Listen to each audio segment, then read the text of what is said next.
اعوذ بالله من الشیطان الرجیم بسم الله الرحمن الرحیم. تاسو میډیا والا ډیر زیاته شکریا او دلته چې کوم ایونټس دی دا کوم ایونټ روان دی جمخانه کرکټ ګراوند کې جمخانه منیجمنت چې کوم ارینج کړی دی نو دا دوی کال په کال باندې یو لیګ کوي چې څلور پنځه شپږ ټیمانی پروس کال خو زم نه دی لیګ سوما او سکال خو زموږ روپیات او منډې تړلې کې سیوا دي دی وجې نه موږ ته پکې هغه مکمل او نشوه او ماشاءالله دی یو ښه انټرټینمنټ ذریعه وړولو جوړه کړله کم از کم دلته کې یو سل یو نیم سل هلکان چې دي نوجوانان هغه دلته مصروفه دي په دې ګراوند کې او نور چې کوم مشران دي پکې ډېر زیات ملګري پکې دي په دې کې نو ماشاءالله هغوی ډېر ښه کافي ټایم ورکوي او دا نوجوانان چې کوم دي د دوی مستقبل د دوی د تابناک مستقبل او الحمدلله زم ډېر فخر محسوسوم چې زم د دې ټیم بنیاد یم زم د دې ټیم نه رالوی شوی اپریشیټ کوم ډېر زیات و انشاءالله تعالی زما پوره سپورټ او زما پوره مرسته چې ده نو انشاءالله تعالی داسې قسم اکټیویټیز سره به ډېره مننه مار کے بازی یہ رہیں گے ہم جیت ہو یا ہار ہو. بسم الله الرحمن الرحیم. زما نوم سجاد فیاض دی خال اوسیدونکی یم. دلته چې جمخانه کوم لیګ کوي هر کال نو زه په خپله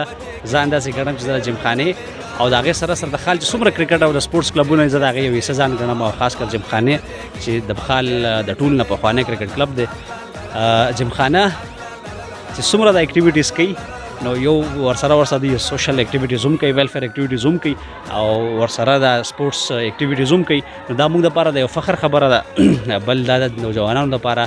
ډېره ښه سرګرمي ده چې هغې کې نوجوانان حصه اخلي چې د خال څومره خلک دی هغې له پکار دی چې دغه شان څومره اکټیویټیز دي نو هغه موږ په شریکه سپورټ کوو.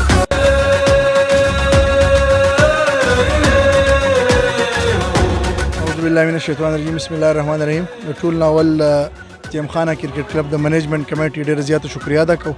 چې نن کومه د اوپننګ سیریموني وه ستاسو د لیګ چې دی نو ډېر زیاته د خوشحالۍ خبره او د ستاینې وړ دی چې اوس هم د جمخانې د منیجمنت هغه مشران چې دي هغه ژوندي دي د هغوی حوصلې ځوانې دي هغوی اوس هم نوجوانان ته د خال نوجوانان ته هغه اکټیویټیز ورکوي چې کومه پکاري فزیکل فټنس لپاره د منټل فټنس لپاره نو زه د جمخانې د پوره کلب ډېر زیات شکریا ادا کوم او کومه کارم چې روان کړی دی نو دا ډېر زیات د ستاینې وړ دی چې په خال کې هر قسم حالات راغلي جمخانه کرکټ کلب هغه کې